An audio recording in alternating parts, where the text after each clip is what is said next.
السلام علیکم دوستانو.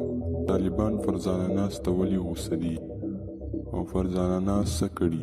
که غواړئ چې تاسو هم خبر شئ ویډیو را سره تر اخره وګورئ او که تر اوسه پورې هم زموږ چینل نه وي سبسکرایب کړی دا هم سره سبسکرایب کړئ. دوستانو، د افغانستان مشهوره سینګره فرزانه ناز خو ټول پیژنئ چې مخکې به ډېره زیاته عزت کې راتله، وروسته یې دومره فحاشي شروع کړه چې ټول خلک ورته حیران شول. اصل کې فرزانه ناز فارسي زبانه ده. کله چې انډیا ته لاړه نو هلته ډېره زیاته چینج شوه. د هغې یو ډېر خراب ډانس هم په سوشل میډیا راغلی و چې ډېرو خلکو ورته کنځلې لیکلې وې، خو دا ځل یې په خپل ټویټر ډېر زیات خراب تصویران اپلوډ کړي.